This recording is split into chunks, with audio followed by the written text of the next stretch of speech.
Hello, hello, hello. Good morning, good evening, wherever you are. I'm Achyut Menon from Options Executive Search, and today I'm excited to have the 7th episode of the Facebook Live series that I've been having, Sutras for the Future of Work. In the past, we've had several experts who I've been very close to, who have been fortunate to work with them closely, NPA partners who are recruiters across the world. And today I have the opportunity to introduce my guest, Carola Chard, to you. Come on. Good morning, Carola. Please log in. Good morning, Carola. Achyut. Yeah, thanks for coming by. I know we are a little gingerly today because we had a couple of false starts yesterday or day before because of some technical issues. So just to put the context right, Carola is a very senior executive search professional and born in Germany. She has been a textile engineer, has pivoted at least 3 times in the last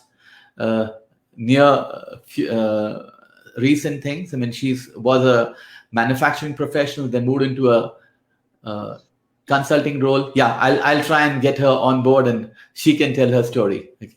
So meanwhile, I can see 3 or 4 people already logged in. So why don't you introduce yourself? Tell me where you are, where you're, right. Yeah, Carola, over to you.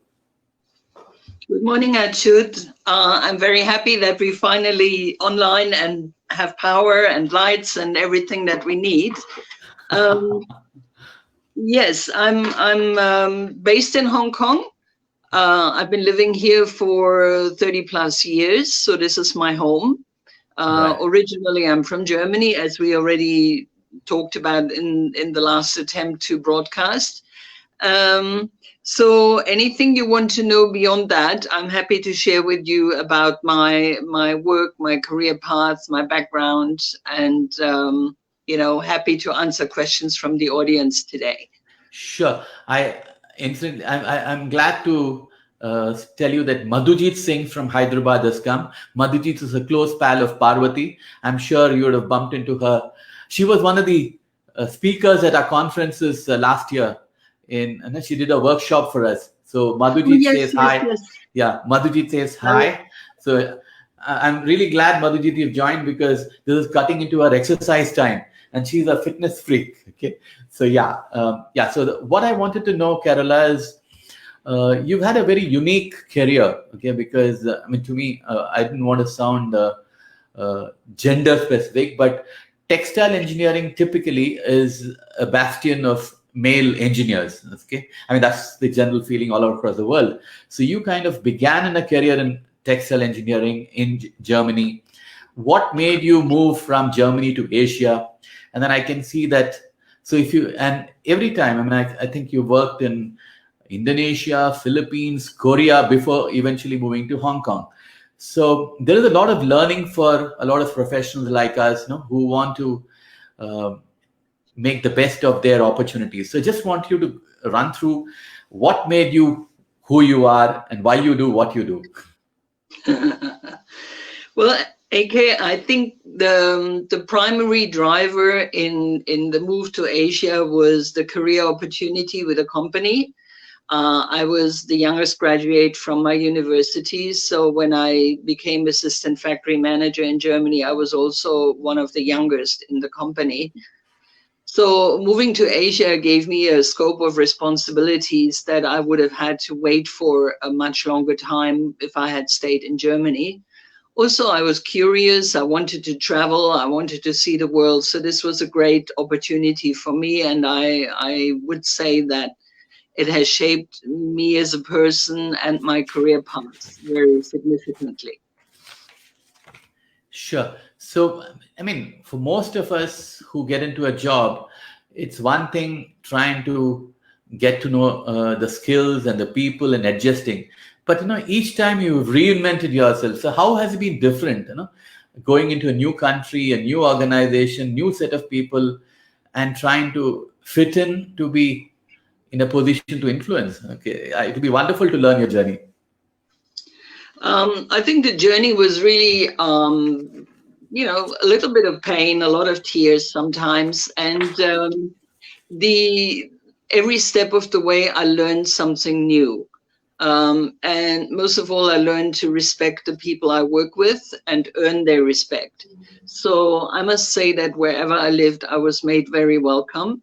Whilst they were somewhat bewildered that this young blonde woman was sort of telling people what to do in the factory, once they understood that I knew what I was talking about, I had gained respect, and I made sure that they knew that I was there to help them to reach good productivity and a good product output, and thus, impacting the bottom line. I wasn't there to obstruct their success.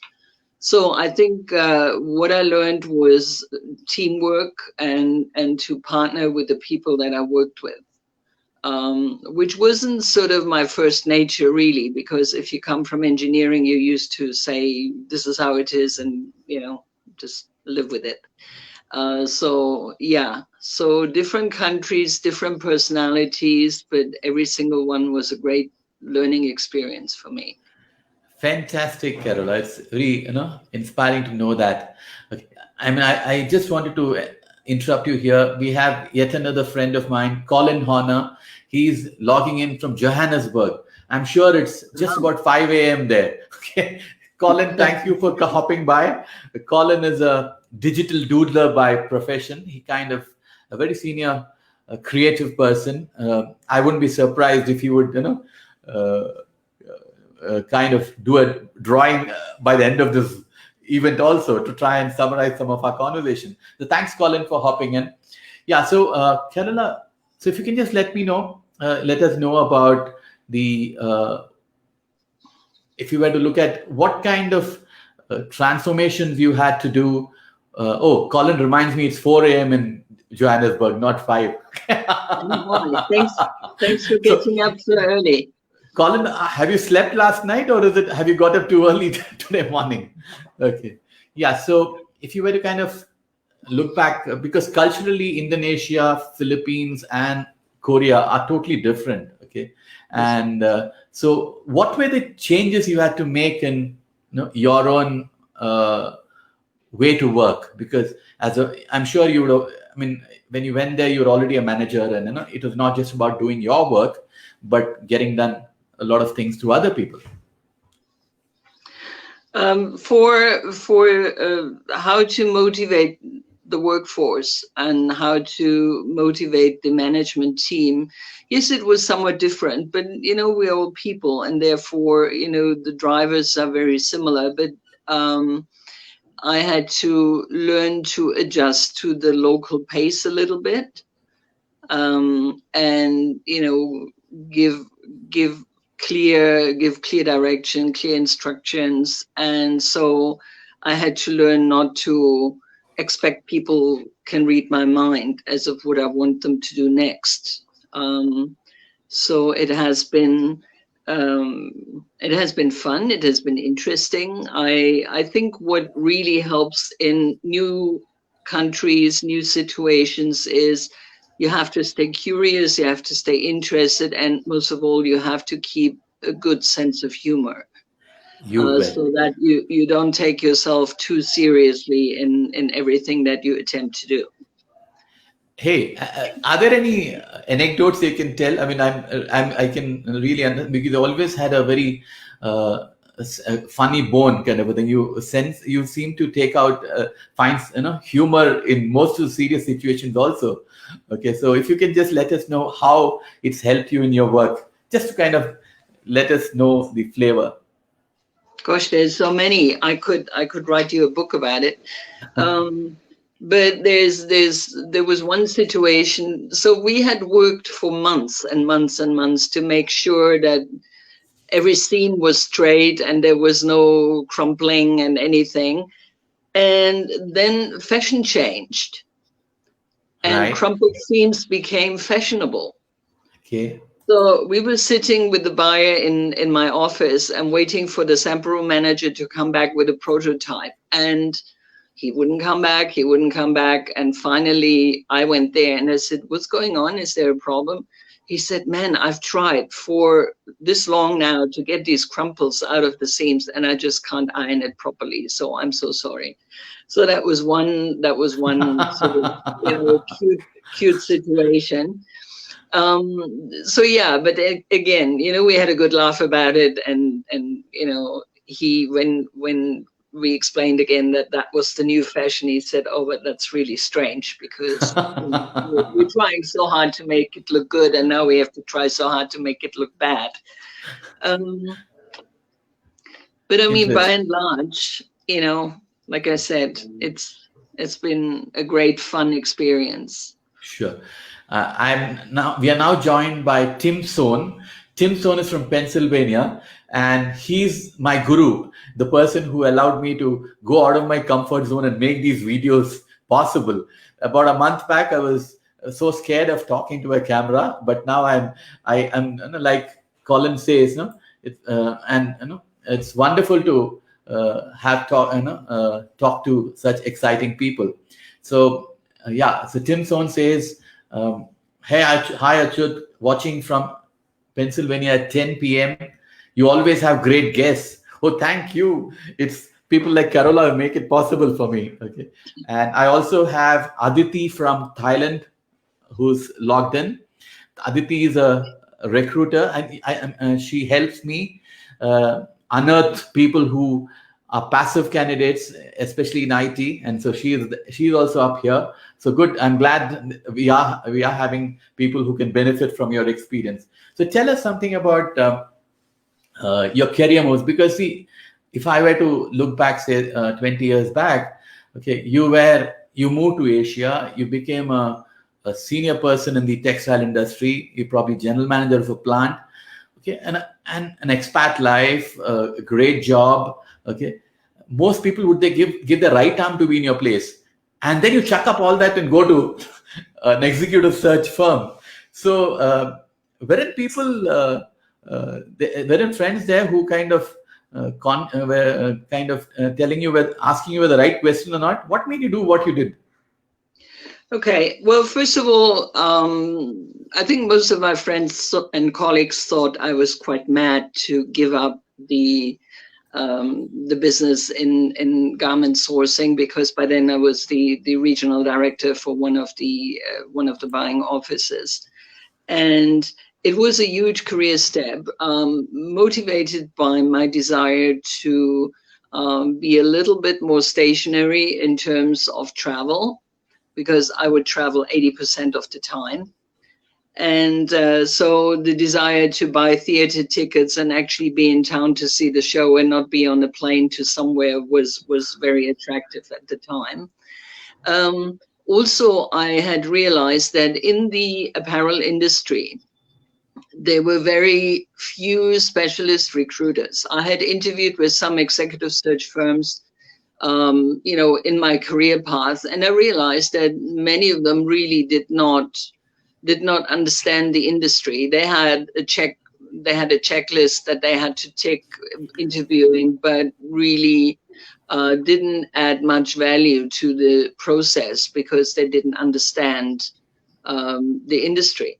So when I started out in executive search, I was initially, my colleague was trying to market me to one of the clients, which was a major sportswear brand. And I said, no.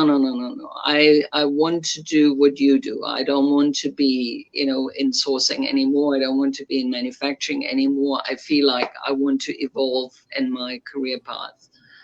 And I felt I had a lot to offer to clients in the industry by being able to talk with them as peers.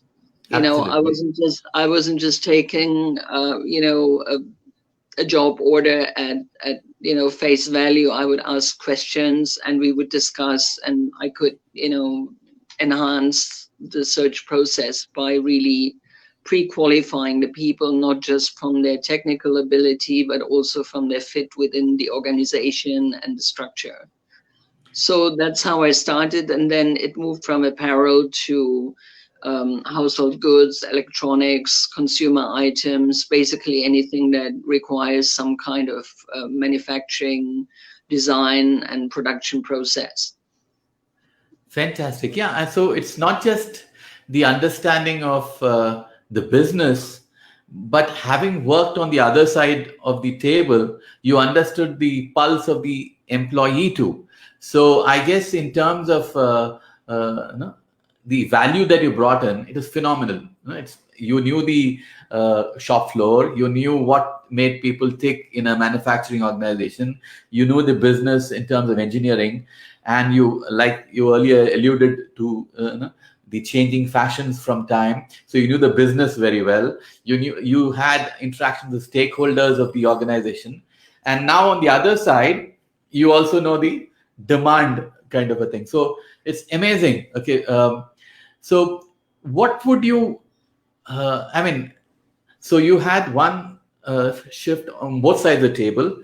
I'm very curious. I mean, in fact, even the audience would love to know, what does it take to be a good expat? Okay, to be working in a new country. Okay, what is so different from working in your own country versus working in another country?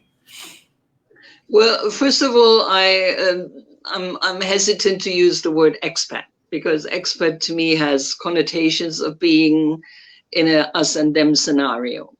And this is how many people are brought out to foreign countries. They basically never leave home in their mind. They go there to do a job, but they don't really connect with the community. So I prefer the term that you also use when you introduced me, which is global citizen. Right. So as a global citizen, that means you try to connect, you try to make friends, you try to understand the local culture and immerse yourself in that situation. I think the traditional sort of 30, 40 years ago expat is on the brink of extinction. I think that kind of mindset doesn't really work in a world that is increasingly connected with technology and increasingly advancing in education. So if you want to function well in a different country, you have to really come to a peer level and collaborate, person to person. Amazing. So what it takes to be successful in different countries and different markets, I think, is be inquisitive, be curious, be interested, learn local customs, learn local cultures, and respect them. And if you want to be respected by the community there, then you need to operate within what is tolerable and acceptable there. And you need to be open-minded, flexible, and be good at what you do in your work, and be willing to transfer knowledge and skills.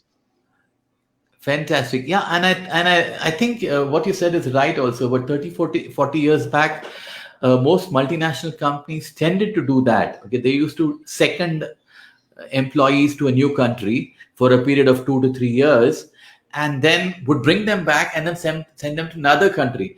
And I guess over time, they've also figured out that people can't hit the ground running. Okay, the culture part of the parent company is fine, all right, but a lot of it has to do how they hit the ground running, and they merge with the local people. And so, and I guess your advice now is very, very timely, because since the time we began our careers, when the employer called all the shots, today I think the employee can decide whom to work with, where to work with, when to work with. So this choice of, it's very surprising that you have ahead of time, you chose to change those countries each time. It was not that a single employer sent you to different countries. I guess you moved to countries, and all the choices you made were perhaps driven by your own personal interests and ability to move out of your comfort zone. Yeah, and I have two more comments here. Bala Ganesh wants to know about branding. Is that also important when you go in an overseas career? And then Tim Sohn has a comment. It's a really interesting conversation on expat versus global citizen. Okay, I love that term. You said, I think you mentioned it is us about them, or what was that word? I couldn't. You mentioned the difference between expat and global citizen. Yeah, I think expat, you stay within your expat community, and you have your little clique, and you have your little club, and you don't really mingle with the local community. That's at least my perception of it when I first came to Asia. So it's that it's us here and them there, and when I was sent to Asia, basically. My boss was of the opinion that nobody knows what to do except him and us. So it was a big learning curve. For example, I had a colleague who had been living in Korea for many, many years. And so he became kind of a mentor to me for cross-cultural scenarios. But back at headquarters, the perception was that, he's been living there so long, he's become one of the locals. But what was his great gift is that he understood how to get things done. So when I was hitting my head against the brick wall and insisting that they would do this and that and the other, he would talk to the factory manager, say, "Come, Mr. Park, let's go for lunch and let's talk about it." Fantastic. So I learned so much from him in terms of, how do you resolve situations in an amicable and honorable manner. So I have a lot of respect for him. So that's a very unique insight that you bring in. So it's not just about you or your job and your mindset. For a successful professional, you also need a great mentor. Okay, and I'm sure, so, and especially now that you're based in Hong Kong, which itself is a very cosmopolitan kind of a culture, and also it's a hub for a lot of global business. Now, I'm sure among the assignments that you work, you have a choice for picking the right person for your clients. Now, how do you, what advice would you give to a job seeker to qualify for a global role? I mean, how do they stand out among the other people? Any ideas or tips that you can give? Well, I think first and foremost, you have to have the specific job requirement qualifications. I do get applications from people sent from other countries that said, "This is my friend Joe. He really would love to live in Hong Kong." Well, we already have 8 million people who love living here. That is not necessarily the only qualification you need to come and live here. Mm-hmm. So you do need to ensure that your professional credentials are matching to the role. This is very important. What I'm seeking for is people who are open-minded and interested in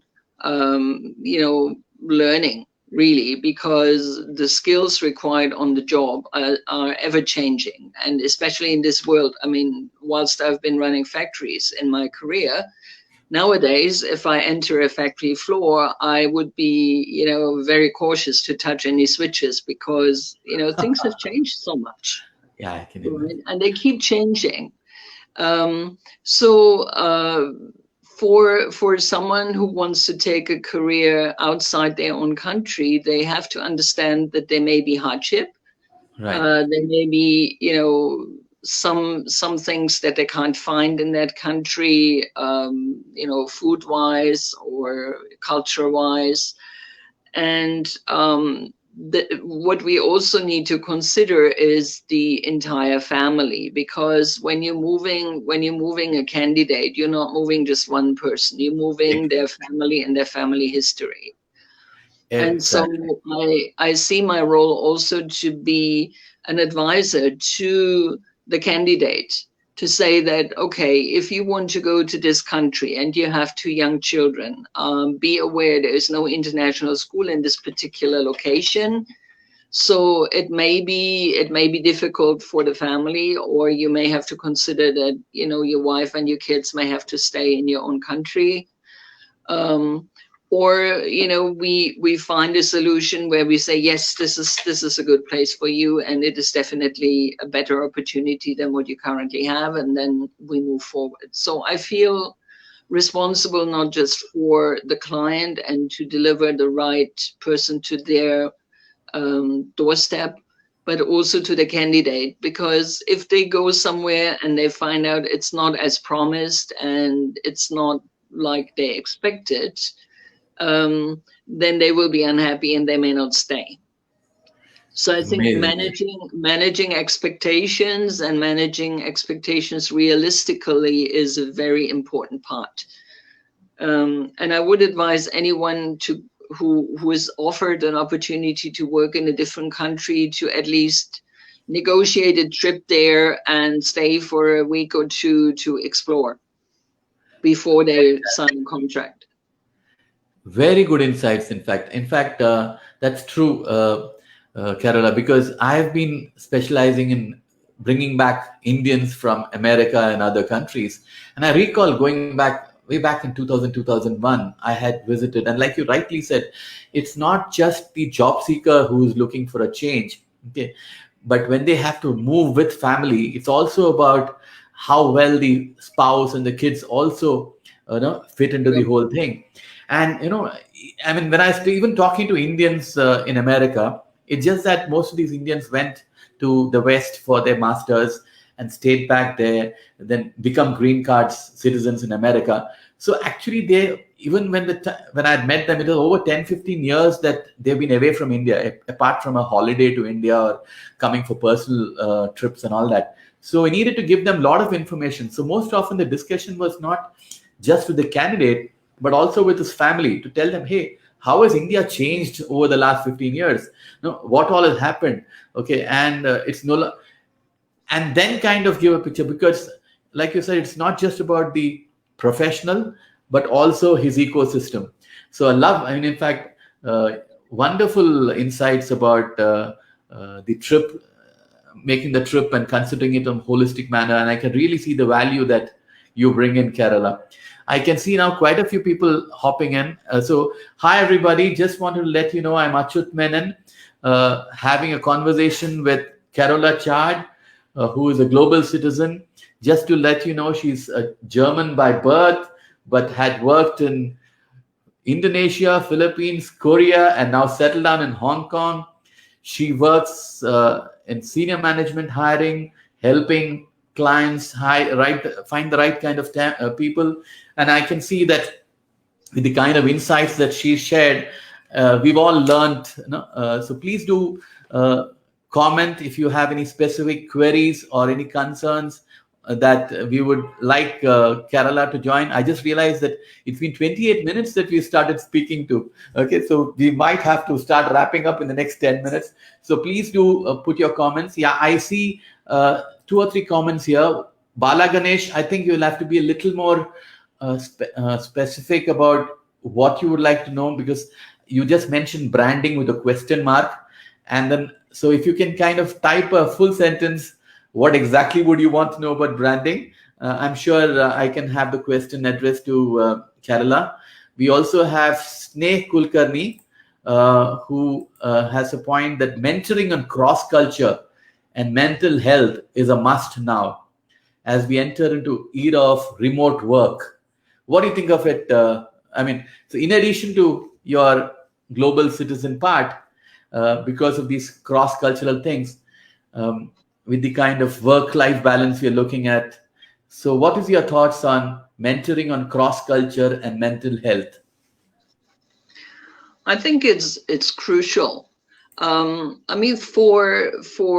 someone to function in this very volatile world where, you know, for the first time since, you know, I was little, I mean, I have memories of my grandparents, you know, being concerned about war and hearing sirens and all that. But most of us grew up in a fairly sheltered, safe and secure environment, which now has all changed because of the COVID-19.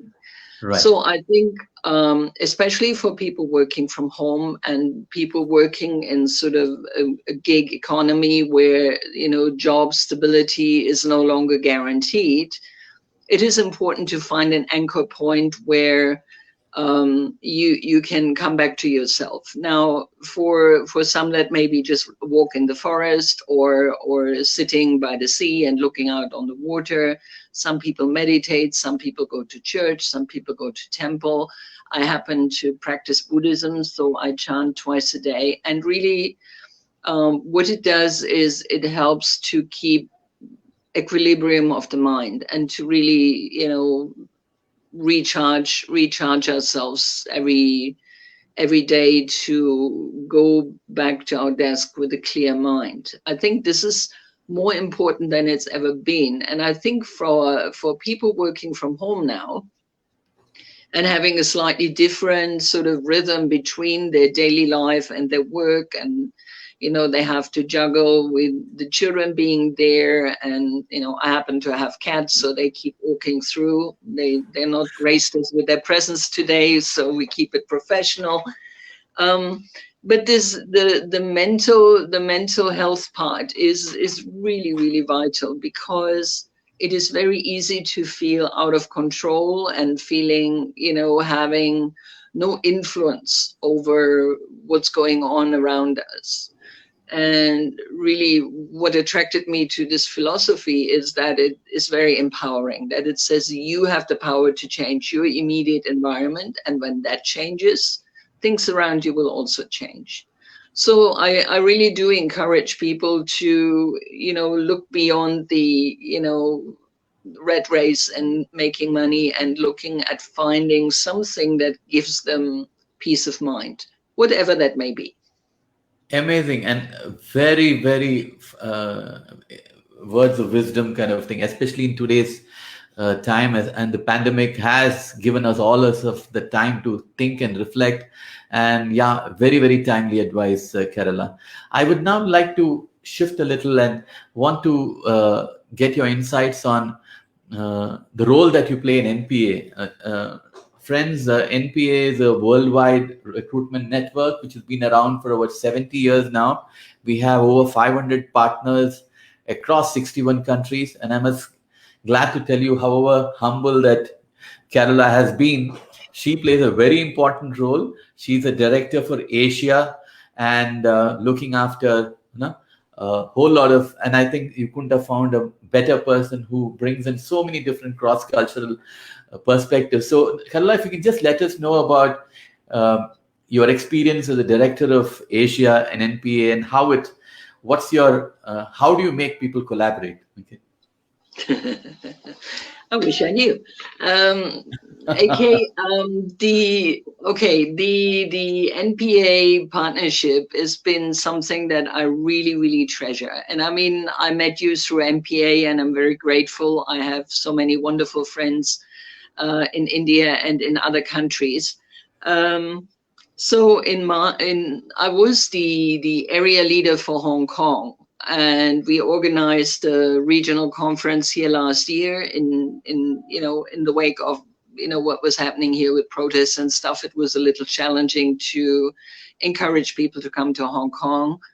We managed to get a very good turnout from, you know, throughout the region, and even from the US, Australia, New Zealand members came. And I was very thrilled when Taufik, who was my predecessor as regional director, proposed me to take on his job, because I thought he was very impressive with how he led the region. And I was, you know, very, I would say, honored that he thought that I could step in his very, very large shoes. So I'm really trying to be the anchor point for our Asian members and to be the lifeline within the NPA network to address issues that are specific to our region, which is very, very vast. And I mean, we cover from all the way Japan through to India. So there is so many different cultures and so many different business models, and so much, different priorities that companies have. So I feel my background, having lived in so many different places in Asia, and the ones I haven't lived, I've traveled to extensively, helps me to try and find common ground. So I see my role as finding common ground where we can all thrive and enhance our collaboration, and thus give our clients the best service. Because Absolutely. as business changes, and you're seeing now companies are looking to diversify their supply chain. They're looking to bring some of the manufacturing closer to home, so they mitigate their risk with, if one country can't supply, we have a plan B and a plan C. This means that as recruiters, we have to be extremely flexible, and we have to be able to offer services in countries where we may not have a foothold. So this is Fantastic.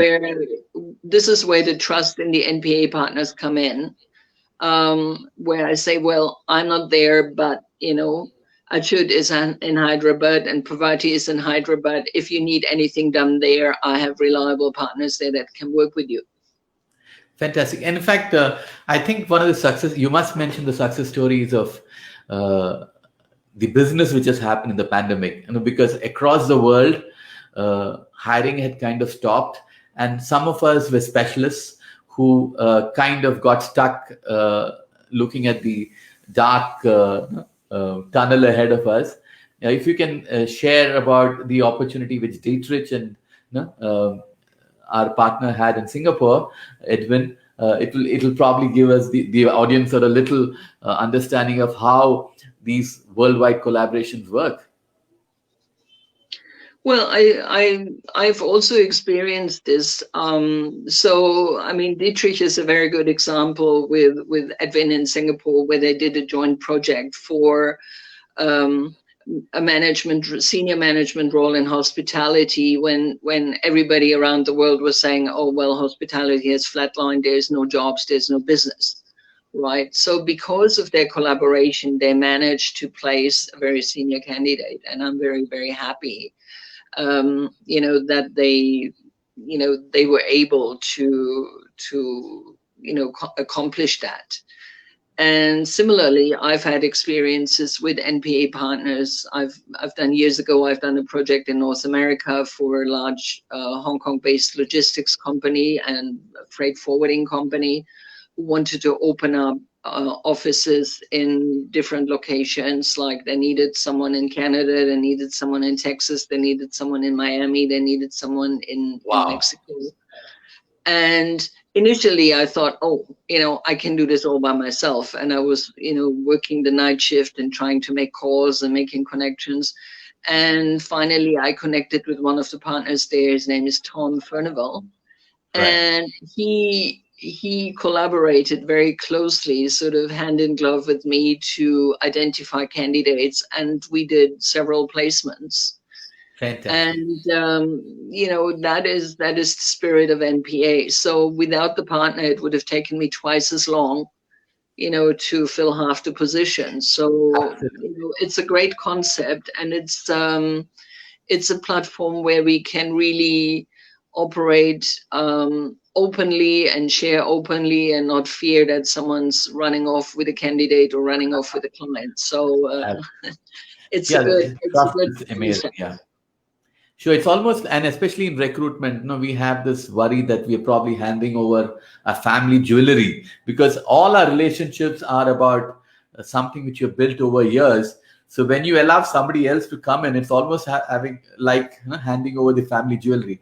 So I can imagine that your cross-cultural touch helps a lot of us to kind of build that bonding. Madhujit has a question which I want you to address, Carola. What do you think as to the international movement would look like post the pandemic? Do you think? That's a very, very good question, Majud. I wish I had the crystal ball to answer that. I think international movements in terms of candidates moving to new countries or companies opening up in different places will be cautious. Right. And I think the due diligence that will be done before people make a move is going to be multifold. In the job market, I just see your correction. Yeah. In the job market, I believe there is lots of opportunities, especially in technology roles, in which, of course, India has a vast pool of talent who have the language ability and the technical skills to take on roles internationally. In manufacturing, also there will be movement. I see some business definitely is looking at Africa. Already now, very heavy Chinese investment is in the African market, and they would bring management teams from China and then hire local workers. So we have made contact with some recruiters in for example, Ethiopia, who at this point really don't recruit management level people. They recruit workforce teams, but that will change. And so I'm seeing there is great growth opportunity there in terms of building up the middle management and building up senior management as it goes forward. And so for the interim, they would need skilled people who can transfer that skill to the local team. Right. I'll also chip in. Madhujit, actually, there's been one more trend which is coming up. I mean, apart from the COVID part of it, because over the last few years, the economy has been such that most countries have become a little concerned about their own citizens. Okay. And so most companies have started to improve, and the visa rules are very apparent now that they want to protect the local citizens. And so the expat rules are only for those which are not available within the country. So yes, because it's becoming a level playing ground. So the kind of jobs which will be open will be only for specialists, not so much for generalists. Another thing which I noticed in the last 2-3 months is because of the pandemic and because of the uncertainty on how soon this will get over, I recently had a call from a CEO of an investment bank in California. None of their senior professionals are willing to travel internationally in the next few months. But that doesn't mean that the business deals will stop, because right now this pandemic has hit across the world. The startup companies are struggling with working capital. There are a whole lot of other companies who want to invest in such kind of companies. So there are some deals. And what I see is maybe the permanent job part of it will go down, but there will be a hybrid demand, and there'll be demand for a lot more interim management roles, because this client of mine was saying that they might need to look at people from 3 months to 18 months of employment. And all that perhaps increases the dependence on global recruiters like us, because once we collaborate, okay, we are able to we are actually trying to orchestrate a network. It's not just finding global migration kind of people. It's probably even getting the best people in each of these countries. Yeah. So, I mean, I hope we've answered it, Madhujit. There's a message from Aditya. Aditya Vivuhu, okay, NPA partner. So he says, hi, AK, and hi, Carola. Okay. And I think we have almost 45 minutes. So we've covered your childhood, the transition from a professional to consulting, the life as an expat or a global citizen, if I may correct through. You've touched topics about the collaboration of future global business, and then you did share us some information about the NPA experience. So are there any are there any advice for professionals who now are in the mid-career? So especially with this talk about artificial intelligence and machine learning and stuff like that, where do you see how can mid-career professionals benefit from this? Any advice to them? Well, I think artificial intelligence is great for doing pre-selection and doing routine tasks that, so it can work towards the individual and towards the person. We've seen on multiple occasions where AI develops a gradual bias, which sort of, it's like an aircraft going, half a degree off course, and sort of eventually it ends up somewhere completely different where it was supposed to go. So there's that risk. And I think for the time being, the human touch is still required, especially in assessing management quality people, where it is not just crucial that they have the right technical skills and they tick all the right boxes in the job spec, but they also, they have to interact with other people. So for now, I think we are not competing for jobs with AI. But obviously what it means is it's a changing world, and there will be less and less requirements sort of for manual workforce. But if I think back, like in Indonesia, we were going to automate some of the processes. And my boss there said, well, he said, the salaries are such that actually it is more economical to get a person to stand there and do this rather than buying an expensive machine. So I think we need to balance, and depending on workforce available and depending on salary levels, it may be advisable to stay on a more I say basic manufacturing methods. And I mean, traditionally, the apparel industry has always been the one first into new markets because it's not that capital intensive. All you need is a sewing machine and a space, and then, you buy yarns and fabrics and you get a big table and some scissors and off you go. True. It's, and I really think that, whilst our world is changing and we have to continue learning and we have to continue to develop ourselves.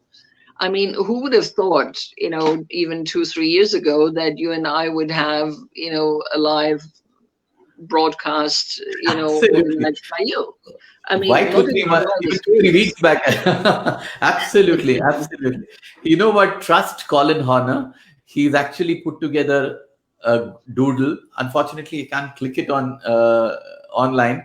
But friends, if you can probably look, he has just he's tried to summarize what Carola has mentioned. And do look up at the link. He's created a Wakelet link to that. I'm sure he'll be, having great insights for us. So I look at that later. Carola, I think I've taken a lot of your time. It's almost 48 minutes now. We'll have to try and wrap up. Friends, there are some more people who have also well-wishers of ours logging in. Okay, Ramaswamy Annam, a very senior professional and a personal friend of mine, the lawyer, chartered accountant. He's been a business journalist and helps corporates about credit rating. He teaches in a lot of MBA colleges, and he has encouraging words. He says, good discussion. I'm enjoying it. Okay, thank you, Ramaswamy, for hopping in and encouraging us. So, Carola, I think so if there are any queries, please do comment. In any case, Carola is now a global citizen, easily Googleable, and we can always reach her out even after the call is over. And I'm sure for those people who will be watching this show when it's not on replay, please do comment on it. I'm sure Carola and I will try and get them addressed. So we should kind of wrap up now, Carola. So is there anything which you would like to say that I've probably forgotten to ask you? No, I think you've been very, very thorough and very comprehensive in your questions, and I enjoyed our discussion. And I really hope that we can enhance, some people's perceptions, and we can support whatever they need to do, whether as a client or as a candidate. And I think important to see recruiters as partners in a business and partners in your career move. And not all of them are, but I think, the members of MPA definitely, go beyond the call of duty, so to speak. So sure. And I remember one more thing. Apart from your recruiting and consulting experience, I do recollect you've helped companies with outplacement and also candidates with career consulting. So if you can kind of touch a bit of about what you do when you talk to consultants, it could giving coaching about careers. If you can just allude to that, then we can wrap it up. Okay. I do career consulting for middle and senior management who are in career transition. I call it consulting, not coaching, because in order to coach, you have to listen a lot, and I talk too much for that. So I look at practical applications, like we're going through the process of where you are now and which are your transferable skills. Which other industries would you be interested in? If your industry is a sunset industry, where are your skills valued and important as well? So you can migrate to a different career path. And also to be a sounding board for senior executives, because it gets very lonely at the top. So you can't really talk to your colleagues about issues that you're facing at work. And sometimes you just need to have a safe space where you can sort of get a soundboard or get a second opinion on it without jeopardizing your relationships within an organization. And so it works to either help people take a new step, take a new direction, or to prepare themselves for a new job. So we customize the conversations based on the requirements of that particular client. So it can be very focused on job hunt. It can be very focused on changing some of your behaviors or changing some of your interactions and appearance or presentation skills. I give an example. We had one client who was very, very super qualified, and she worked with one company for many years. But because she had joined them when she was a trainee, she was always the little one. She was always the kid. She was always the kid. And no matter how she advanced and no matter how good she became at her work, she was always in that pigeonhole. So we worked together, and she was hired by a global organization, and she's now a very senior management staff in that organization. And so the work with me has given her the courage to step out of that image that they had created for her, that she felt sort of stuck in. Fantastic. So that's some of the work that we do. Wonderful. It's been a pleasure talking to you, Carola, and I think we can go on and on and on. Okay, but in the interest of time and your work, we'll log off here. Thank you for joining us, and especially after the fiasco a couple of days back, I was a little worried whether we could have this conversation. It's been a splendid conversation. We've learned a lot. I love the way you brought in a lot of perspectives. The part of global citizen being different from an expat, the need for sense of humor, okay, Yeah, fantastic. It's been wonderful.